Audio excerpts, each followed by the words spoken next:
nuestros mejores recuerdos en una pequeña lista. Hola amigos, bienvenidos a 10. Hoy vamos a hablar acerca de las mejores películas animadas de la historia, casi todas ganadoras de un Oscar. Empecemos de una vez con el programa de hoy. ¡Degustación! ¡Bajen cucharas! ¡Hay un niño aquí! Hola.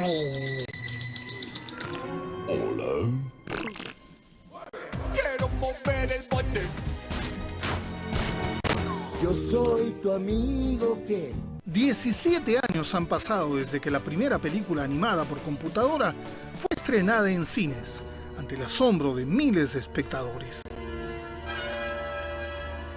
Desde entonces, se han desarrollado centenares de proyectos y la industria ha evolucionado muchísimo tratando de entregarle al espectador realismo y dinamismo, sin dejar de lado el aspecto creativo, que es lo que realmente importa en una historia. Una de las cosas principales que busca una película de animación es la comedia y la acción.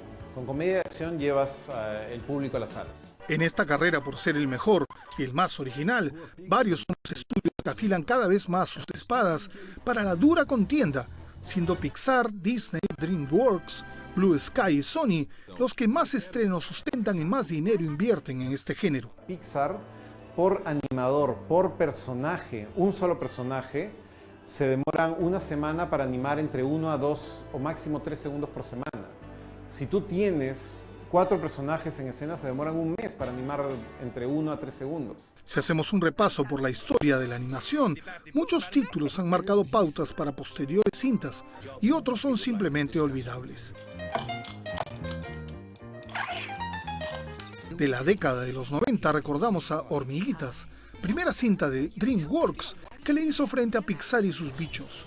Una aventura en miniatura. Ya iniciando el nuevo milenio, Disney Animation lanzó Dinosaurios y desde entonces los estrenos se hicieron más frecuentes y los diferentes estudios fueron presentando historias más atractivas como Chicken Little, Vecinos Invasores, ¡Miren lo que encontré! Robots, La Familia del Futuro, Open Season, Kung Fu Panda, Bolt, Cómo entrenar a tu dragón, Megamente, Enredados, Río. Ok, yo no tuve nada que ver con eso. Pero reconozco que es una buena canción. Rango, entre otras. ¡Quiero mover el bote! ¡Quiero mover el bote! ¿Le gusta? ¡Mueve! ¡Quiero mover el bote! ¡Quiero mover el bote! ¡Quiero mover el bote! ¿Le gusta? ¡Mueve! ¿Qué tienen en común un león, una cebra, un hipopótamo, hembra y una jirafa? Pues en un contexto real nada, pero en un mundo animado todo. Este grupo conforma el simpático Cuarteto de Madagascar, la quinta cinta de animación 3D de los estudios DreamWorks.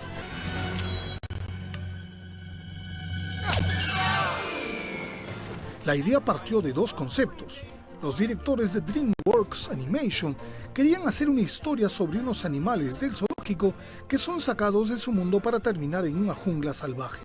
Por otro lado, los directores Eric Darnell y Tom McGrath habían estado realizando un proyecto basado en la parodia de A Hard Day's Night de los Beatles y que tenía como protagonista a 4 pingüinos. Por favor, señores, ¿acaso tengo que explicarles todo? Tras cancelarse, los directores fueron convocados para dirigir Madagascar y convirtieron a su cuarteto de palmípedos en Alex, Martin, Gloria y Melman. ¡Quiero mover el bote! Él mueve el bote. ¡Ella mueve el bote! ¿Nos gusta? ¡Mueve! Para las voces buscaron a reconocidos actores que tuvieran una base cómica y supieran darle algo de su personalidad a los personajes. Así Ben Stiller fue Alex el León, la superestrella del zoológico. Chris Rock puso la voz a Marty, la cebra que habla rápido. Jada Pinkett Smith fue la inteligente hipopótamo Gloria y David Schwimmer, la hipocondriaca jirafa Melman. La cinta se exhibió en mayo del 2005 siendo un éxito taquillero. Además de los personajes principales, también contó con otros animales que en secuelas posteriores adquirieron mayor protagonismo o fueron el punto de quiebre. Destacaron los pingüinos Skipper, Cabo, Rico y Kowalski, el vanidoso rey Julien y su séquito Morris y Mort. El éxito de la película motivó a los estudios a realizar 2 secuelas más. Madagascar 2, estrenada a fines del 2008, llevó a este disparatado grupo a las llanuras africanas para enfrentarse esta vez al verdadero mundo salvaje y encontrarse con seres de su misma especie. Soy más atractivo, tengo una melena mejor, soy más listo y quiero que todo el mundo haga lo que yo diga. Madagascar 3 se estrenó en julio del 2012 y narró la salida de África de Alex, Marty, Gloria y Melman junto a los lémures en busca de los pingüinos en Monte Carlo para retornar una vez más a su ansiada Nueva York, terminando involucrados en un espectáculo circense. Afro circo, afro circo, afro motas, afro. ¿En serio? Otro elemento muy importante en esta cinta animada ha sido la música, sobre todo su ya famoso Quiero mover el bote, que tuvo tal éxito en la primera entrega que se convirtió en sello de presentación para las siguientes películas. Quiero mover el bote, él mueve el bote, ella mueve el bote, movemos nuestro bote, ellos mueven el bote y tú mueves el bote, ¿ves? Ya. I've been here for years, rocking my pills, putting suckers in fear. I'm gonna take this itty bitty world by storm, and I'm just getting warm. Con un gran mensaje ecologista enmarcado en una cinta con mucha música y ritmo, en el 2006 se estrenó Happy Feet, El Pingüino, una película australiana que contó con las voces de reconocidas estrellas y que se llevó el Oscar en el 2006, derrotando al poderoso Disney.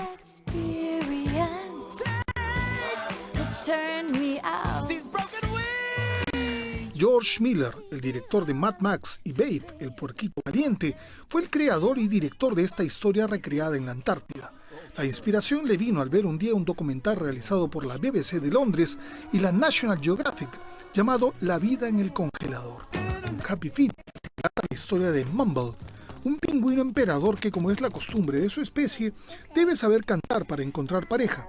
Pero lamentablemente él es un pésimo cantante y es solo en el baile donde sobresale.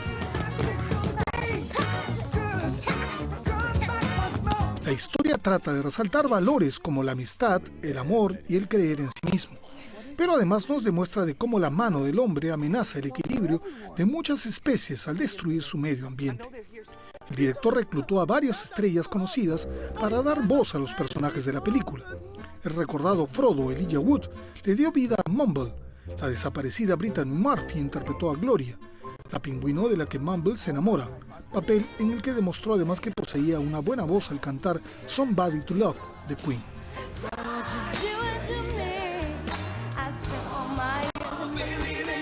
Completaron el reparto Nicole Kidman como Norma Jean, la madre de Mumble, Hugh Jackman como Memphis el padre, Robin Williams haciendo doble interpretación como Ramón y Amoroso, y Hugo Weaving como Noah, el líder de los pingüinos emperador. Al tratarse de un pingüino bailarín, la cinta contó con canciones conocidas como Boogie Wonderland o Do It Again de Beach Boys. Al principio a Miller se le ocurrió hacer Happy Feet con animales reales al estilo de Babe, pero era muy difícil encontrar pingüinos que bailaran. Para plasmar los pasos de tap de Mumble, se usó la captura de movimientos colocando al bailarín un traje especial con unos marcadores que pueden trasladar esos movimientos a la computadora. La cinta se hizo de varios premios como un Globo de Oro por Mejor Canción Original y un BAFTA y un Oscar por Mejor Película de Animación, derrotando a su máximo competidor, la cinta de Disney Cars. Deberás disculparte o voy a romperte la nariz. En el 2011 se estrenó la segunda parte de la cinta, que además de contar una vez más con Elijah Wood y Robin Williams, también tuvo a Hank Azaria, la cantante Pink, y Matt Damon y Brad Pitt como dos simpáticos Kree que protagonizaron una divertida historia paralela dentro de la película. Vamos a la primera pausa del programa y volvemos con la era del hielo, Toy Story, Up, Shrek y mucho, mucho más aquí en 10. Ya regresamos. las mejores películas animadas de la historia. Franja electoral. Nuestros mejores recuerdos en una pequeña lista. Ya estamos de regreso en el programa de hoy. Y en esta secuencia, Monster Inc., Wall-E y Ratatouille. Veamos. ¡Degustación! ¡Bajen cucharas! Rico, demasiada sal. Ratatouille narra la historia de Remy, una rata que tiene un gusto culinario muy diferente al de su grupo y que sueña con convertirse en chef, aunque sabe que jamás será aceptada por los humanos que repudian a su especie. Así conoce a Linguini, un tímido y torpe ayudante de cocina con el que preparará los más deliciosos platos, convirtiendo al restaurante en el que trabaja en un lugar de moda. Con la experiencia de haber dirigido Los Increíbles, el director Brad Bird aceptó este nuevo proyecto que ya había estado tomando forma varios años atrás. Lo primero que hizo fue hacerle algunos cambios a la historia original, haciendo que personajes como Skinner, el energúmeno jefe del restaurante, y Colette, la única mujer del lugar, tuvieran más protagonismo. Solo dime que quiere cocinar la rata. ¿Ratatouille? Es un platillo corriente. Seguro que quieres... Además cambió la apariencia de las ratas para que tengan características más humanizadas, ya que la cinta se centra en los platos preparados por el chefcito, como llamaba Linguini a Remy. Los animadores recibieron intensivas clases de cocina, aprendiendo desde cómo cortar una verdura hasta la manera en que se sirven los platos. Además visitaron París, no solamente para conocer su cocina, sino para recorrer sus calles tradicionales y turísticas, hasta sus viejas alcantarillas, lugar por donde se desplazan los roedores. Está bien, fui muy egoísta. Por ser la primera vez que Pixar trabajaba recreando ratas y su director quería darles una apariencia realista y con gestos humanos, los realizadores tuvieron que pasar un tiempo con estos animales, tarea que no fue fácil, pero que fue vital para conocer su comportamiento, así como sus movimientos corporales y faciales. No somos cocineros, pero somos familia. Solo dinos qué hacer y considera lo hecho. Al final terminaron encariñándose con estas criaturas a las que calificaron de sociables.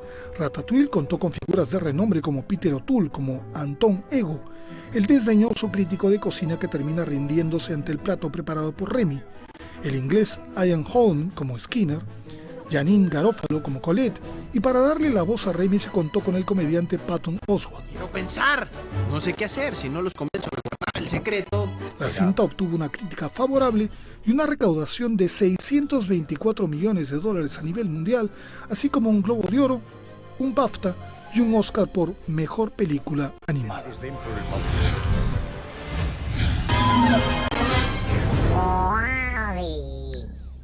Una vez más, los estudios Pixar nos sorprendieron en el 2008 con la increíble historia de amor interespacial de un tierno robot. Dotada de humor, aventura, romance y un trasfondo ecológico, Wall-E se convirtió en otro éxito taquillero y en un extraordinario relato animado. Wall-E significó una arriesgada puesta en escena de los estudios Pixar, debido a que por la ausencia de diálogos durante los primeros 40 minutos, no se sabía cuál podía ser la reacción del público. Pero la gente comprendió que este silencio vocal era el hilo conductor de la historia, pues Wall-E, que es un robot recolector de basura, nos introduce poco a poco a su mundo solitario y rutinario, pero lleno de detalles que valen más que 1000 palabras. Luego conoce a Eva, un robot moderno, que despierta en el tierno Wall-E sentimientos de temor y amor al mismo tiempo, y se van narrando cómo estos personajes se van compenetrando.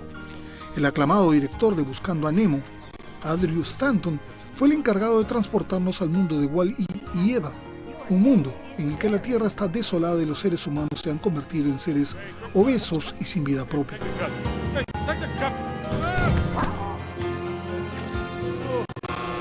Esta historia nació años atrás, en 1994, al estar por concluirse la primera entrega de Toy Story. Varios realizadores conversaron durante un almuerzo sobre qué otras historias podrían recrearse. Stanton entonces soltó una idea que luego tomaría cuerpo. ¿Qué tal si la humanidad tiene que dejar la Tierra y olvida pagar al último robot? A partir de entonces guardó la idea, la desarrolló y finalmente la presentó en 2003 y fue aprobada de inmediato.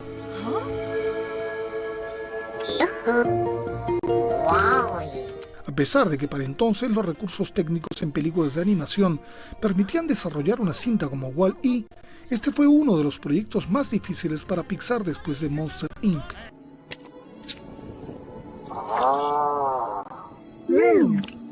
Wall-E pasó por varias pruebas hasta llegar a su diseño final. Se quería un robot con ojos expresivos que pudieran denotar miedo, tristeza, amor y alegría. Para diseñar a Eva, la que debía verse como un robot de última tecnología, solicitaron la ayuda del diseñador del iPod, Jonathan Ive, y para hacer a los humanos obesos se inspiraron en los leones marinos.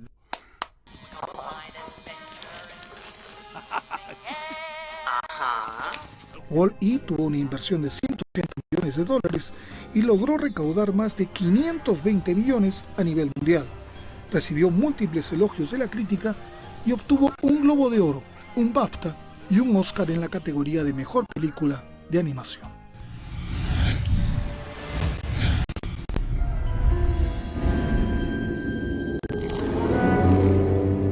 Cuando llega la noche y es hora de ir a dormir, seres extraños ingresan a las habitaciones de todos los niños del mundo para asustarlos y arrancarles un grito desgarrador. Este es el inicio de la imaginaria historia que la cuarta película de Pixar entregó en el 2001, Monsters, Inc., una cinta repleta de creativas criaturas y una tierna niña llamada Boo.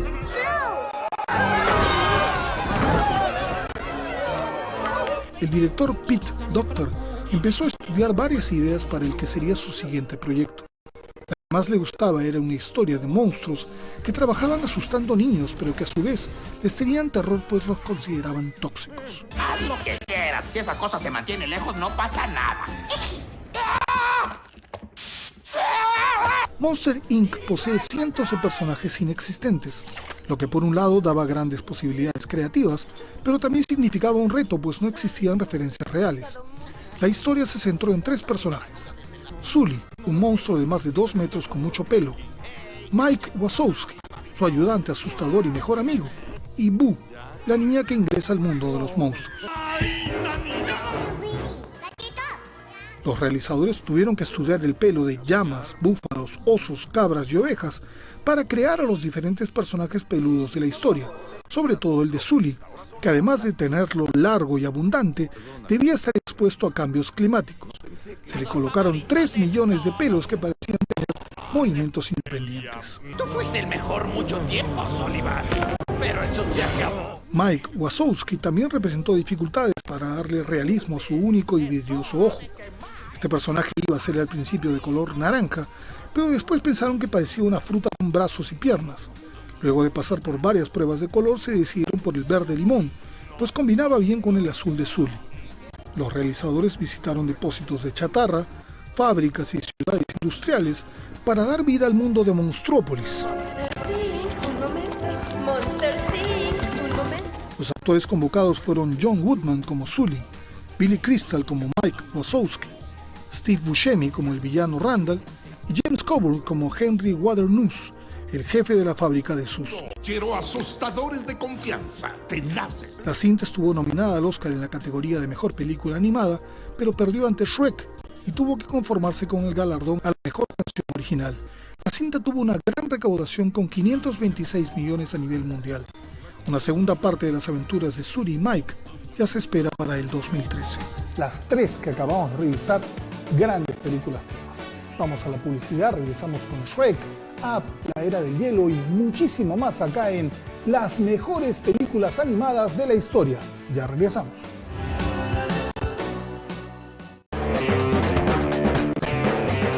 Nuestros mejores recuerdos en una pequeña lista. Ya estamos de regreso con las mejores películas animadas de la historia y en este bloque, Up, La Era del Hielo y Buscando a Nemo. Veamos. Oye, niño, ¿tienes nombre? Nemo. Soy Nemo. Los estudios Pixar volvieron a maravillarnos en el 2003 con Buscando a Nemo, una cinta de aventuras, disparatados personajes y diálogos creativos. Eres un pez payaso. Simpático, ¿no? Dinos un chiste.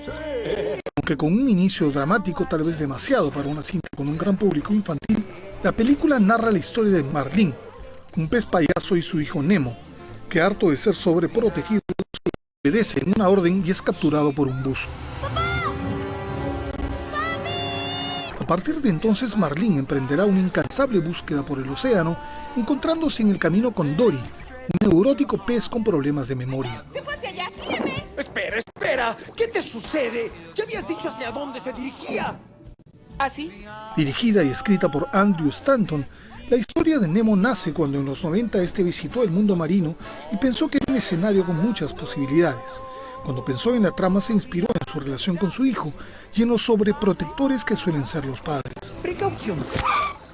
De mi aleta. Los realizadores tuvieron que recrear una atmósfera submarina realista y hacer las texturas de peces, medusas, aves, tortugas y plantas marinas. Además recibieron el asesoramiento de estudiosos y vieron Tiburón, La Sirenita o Pinocho, que tiene una escena dentro de una ballena muy parecida a la de Buscando a Nemo. Otro reto fue inventarles gestos a los peces. Teniendo en cuenta que estos animales solo mueven la mandíbula, tuvieron que tomarse licencias como hacerles cejas y mejillas para darles expresividad. Como ya es costumbre, Pixar hizo derroche de perfeccionismo, creando 360.000 plumas para los pelícanos, 200 tortugas, 74.000 medusas, 692 especies de bancos de peces y números increíbles de burbujas y plantas. La historia de Buscando a Nemo se destaca por contar con personajes que, ya sea que permanecen a lo largo de la cinta o solo aparecen por poco tiempo, resultan memorables y cada uno de ellos representa una historia dentro de la historia. Están el trío de escualos liderados por Bruce, que resultaron ser vegetarianos con su lema "Los peces son amigos, no comida". Los peces son amigos, no comida. O las longevas tortugas que enseñan a Marlin a relajarse y tomar la vida con optimismo. Choque. O los amigos de la pecera, donde llega Nemo, cada cual más raro que el otro, con características que van de lo obsesivo-compulsivo a lo esquizofrénico. ¿De dónde eres? Yo vengo del océano. ¡Ah, el océano! ¡El océano! ¡Ah! Pero quien se llevó las palmas fue la entrañable Dory, un entusiasta pez con amnesia muy sociable y noble que hasta hablaba cetáceo para comunicarse con las ballenas. ¿Qué estás haciendo? ¿Qué estás haciendo? ¿Seguro que hablas cetáceo? Buscando a Nemo recibió grandes elogios de la crítica y tuvo una recaudación de más de 630 millones de dólares con un costo de producción de 92 millones. Una vez más, los estudios se hicieron de varios premios, entre ellos el Oscar a la mejor película animada del 2003. Una segunda parte de esta película ya se está preparando y su estreno está programado para el 2016.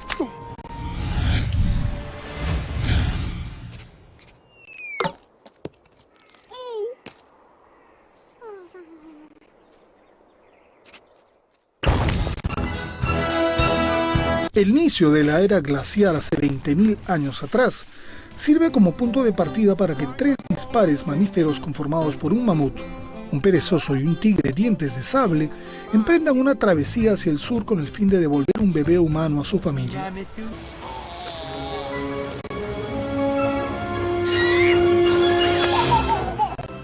Dirigida por Chris Wedge y Carlos Saldaña, La Era de Hielo se estrenó en el 2002 con una excelente respuesta del público que la colocó entre sus favoritas. Si bien ciertos acabados, algunos fondos y sobre todo los seres humanos, animados por la compañía Blue Sky, no estaban al nivel de Pixar, fue la historia la que atrapó al espectador. Se trata de personajes que no tienen nada en común, al estilo de las películas cómicas de antaño, pero su vida corre peligro, así como todos los animales que habitan la zona, y se ven obligados a caminar juntos. Manny, el mamut, Sid, el perezoso, y Diego, el tigre dientes de sable, inician la travesía. La diferencia de esta historia comparada con otras es que no son sentimientos como el amor o la amistad lo que los une. Por el contrario, cada quien vela por sus propios intereses y no terminan de caerse bien. Pero será la convivencia la que los convierta en una manada inseparable. Chris Wedge había ganado un Oscar por su corto animado Bunny, y por tal motivo los estudios Fox lo convocaron para dirigir La Era del Hielo, cuya preproducción duró 1 año y la producción alrededor de 3. Durante ese periodo la historia dio varios giros. Por ejemplo, Diego estaba destinado a morir en la película y Sid iba a ser conquistado por una perezosa, calculadora y ambiciosa. Otro personaje que también cambió su destino fue la simpática ardilla a dientes de sable llamada Scrat, que solo fue creada para iniciar la película y ahora es uno de los personajes favoritos que ya ha tenido cortos propios y tiene su historia paralela. La versión en inglés contó con las voces de Rey Romano, que dio vida a Manny el mamut. El colombiano John Leguizamo puso la voz a Sid el perezoso y Denis Leary caracterizó a Diego el tigre dientes de sable. Tras el éxito de la primera cinta, 3 secuelas más se han estrenado. La segunda del 2006, la tercera del 2009 y la cuarta del 2012, todas con excelentes recaudaciones aunque con críticas variadas.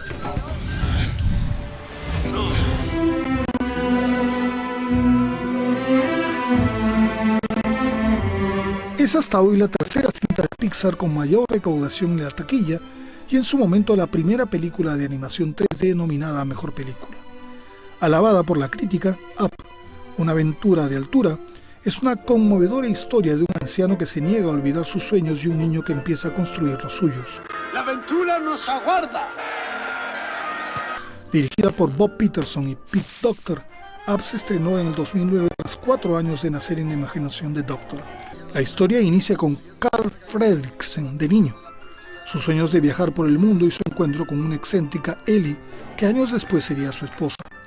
Ambos albergan el sueño de ir a Cataratas del Paraíso, pero sus problemas económicos impiden que se realicen sus planes, hasta que finalmente Ellie muere. La historia se traslada entonces a un Carl sombrío, renegón y solitario, que luego de un altercado es obligado a pasar el resto de su vida en un asilo. ¿Cómo está, señor Fredricksen? ¿Está usted listo? Quisiera darle un último adiós a esta vieja casa. Claro. Para escapar de ese destino, ata a su casa millones de globos inflados con helio y emprende un viaje hacia sus soñadas cataratas sin percatarse que el pequeño Russell va con él. ¿Cómo estás? Soy Russell. ¿Qué estás haciendo aquí afuera, niño? Para recrear los parajes exóticos de la película, los realizadores eligieron las montañas de Tepuy, en Venezuela, luego de ver esta impresionante zona en un documental. La catarata que inspiró a Up fue la de Ángel, ubicada en Ahuyatepuy, Venezuela, la más alta del mundo.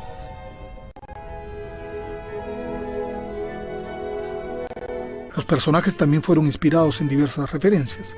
Para crear el ave exótica llamada Kevin se inspiraron en el monal del Himalaya, cuyas plumas tornasoladas son muy coloridas. Para crear al viejo Carl se inspiraron en Spencer Tracy y Walter Matthau, cuando personificaban a ancianos gruñones pero que se hacían querer. Para las voces, los veteranos Edward Ansner, que personificaron a Carl y al explorador Charles Mons, respectivamente. ¡La aventura nos aguarda! ¿De verdad es él? La voz de Russell la puso un niño llamado Jordan Nagel, que fue elegido entre 400 candidatos. Lo curioso es que Jordan solo fue al casting para acompañar a su hermano, pero al verlo Pete Docter lo animó para que hiciera la prueba. Los mismos directores, Peterson y Docter, hicieron también algunas voces. Peterson fue Doc, el simpático perro parlante, y Docter hizo los ruidos del ave Kenning. La cinta recaudó en su estreno más de $731 millones y se llevó 2 Oscar, Mejor Banda Sonora y Mejor Película de Animación. Up, qué buena película. Vamos a la pausa y regresamos con lo que es obvio. Shrek, Toy Story y un plus con sabor nacional. Ojo, las películas animadas peruanas son de lo mejor de Sudamérica, no se olviden. Ya venimos, no se olviden. Las mejores películas animadas de la historia. Nuestros mejores recuerdos en una pequeña lista. Ya estamos en la recta final del programa, en el número 2 de esta lista, Shrek. Y en el plus, lo mejor de las películas animadas peruanas. Veamos.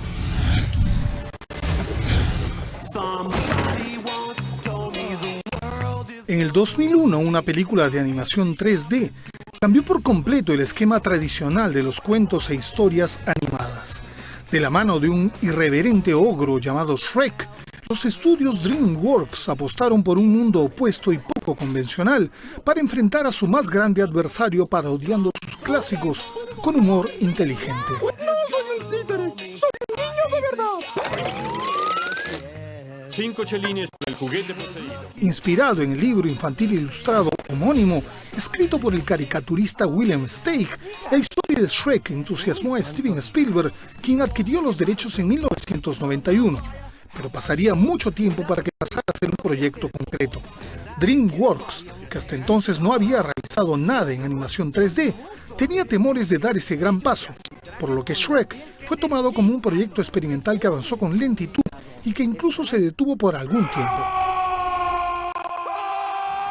Una vez aprobado, lo primero que se hizo fue cambiar el aspecto que el ogro tenía en el libro, pues era demasiado grotesco y le fueron dando una apariencia más aceptable y hasta adorable. De veritas. Pero el éxito de Shrek radicó en mucho más que solo en lo estético.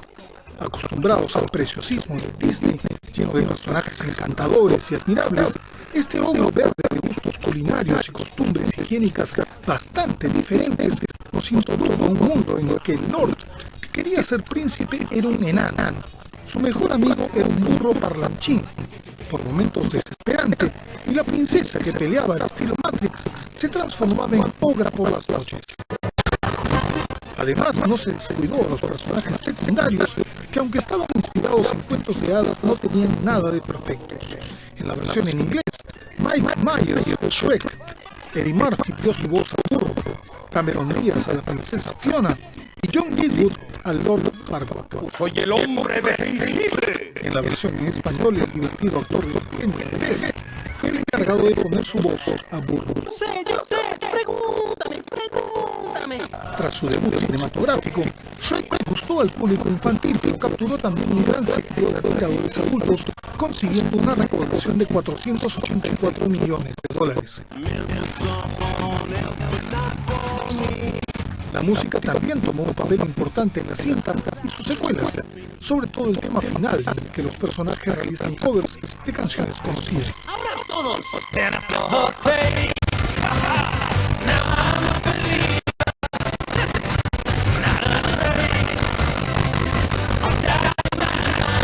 Shrek inauguró la categoría de mejor película de animación, obteniendo un Oscar. Además ganó un Globo de Oro y un BAFTA por mejor guión adaptado. En el 2004 se estrenó Shrek 2. En el 2007 Shrek 3 y en el 2010 Shrek para siempre.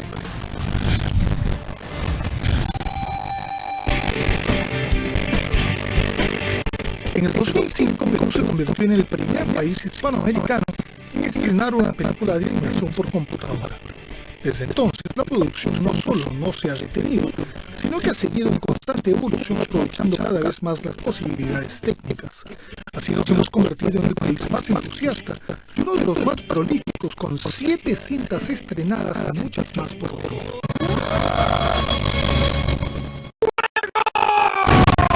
Con Piratas en el Callao de los estudios Alfa Mayo, el Perú pudo abrirse un nuevo camino difícil de conquistar, pero de amplias posibilidades. Si bien fue un inicio con marcadas carencias técnicas, su importancia como pionera del género en territorio nacional es notoria. La cinta contó las aventuras de Alberto, un niño que viaja accidentalmente por un portal del Real Felipe hasta el siglo XVII para vivir increíbles aventuras.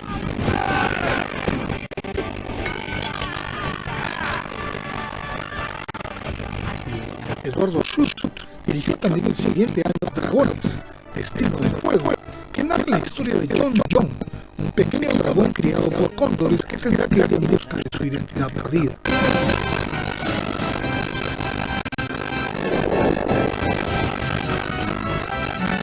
La tercera película animada de Alfa Mayo llegó en 2008 con Valentino, El Clan del Can, con Christian Mayer, que puso la voz al simpático perrito, que tras encontrarse solo en el mundo conoce a un grupo de perros que forman una hermandad canina.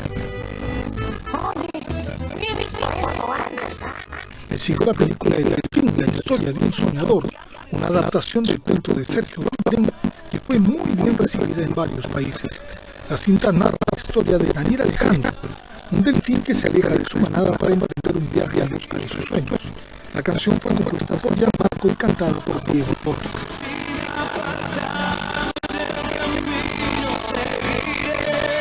En esta segunda década del nuevo milenio, 3 cintas más han sido estrenadas.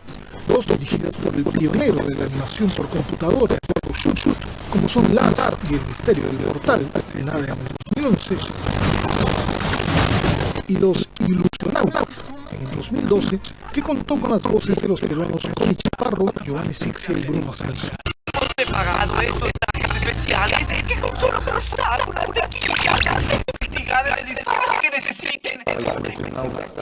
Por ejemplo, que nos hemos demorado 8 meses en armar, pero todo eso se refleja, digamos, que Los Ilusionautas se convirtió en la película peruana más taquillera del 2012. La tercera fue Rodencia y el vientre de la princesa de Red Post Studio, una coproducción peruana-argentina que narra la historia de un ratón llamado Edam, que suena como ser un gran mago. Tras un fructífero recorrido de cintas de animación 3D realizadas en Perú, van tomando fuerza y mucho dinamismo. ¿Fuiste el héroe de nuevo? Eres mi alguacil preferido. Yo soy tu amigo fiel. En el cine existe un exclusivo grupo de películas que representan el inicio o fin de una era.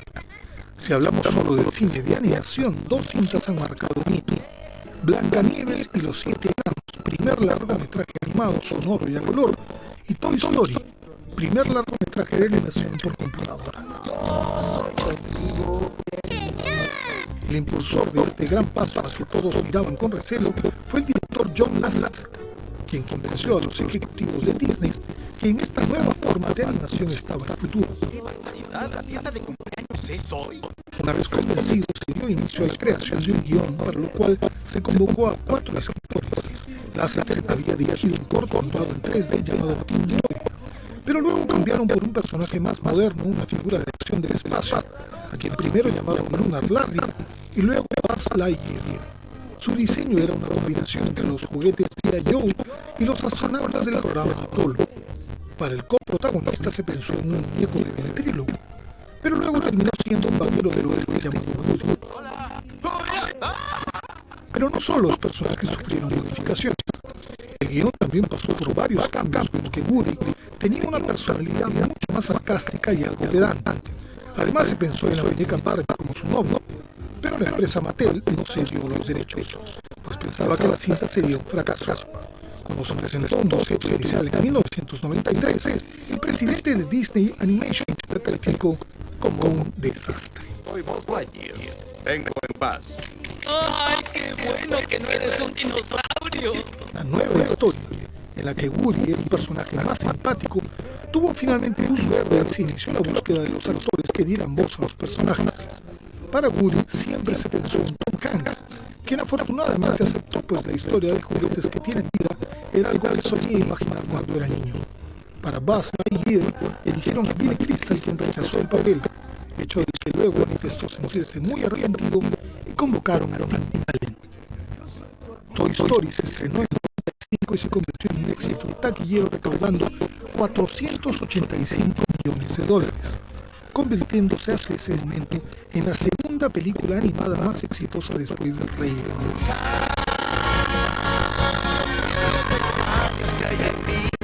Cuando se inició la producción de la secuela, su estreno estaba pensado solo para video, pero al ver que la historia tenía gran potencial, decidieron estrenarla en el 99, consiguiendo una vez más las palmas unánimes de la crítica, que la consideró superior a la primera. Una valla tan alta, la tercera parte de Toy Story tardó más de 10 años en llegar a los cines. El resultado fue una historia magistral, con mucha emoción y momentos conmovedores. Toy Story 3 se convirtió además en la película más taquillera del año y en la cinta de animación más taquillera de la historia, con $1.063 millones recaudados. La crítica colocó a Toy Story como una de las mejores trilogías del cine de todos los tiempos. Bueno amigos, esto fue todo por hoy.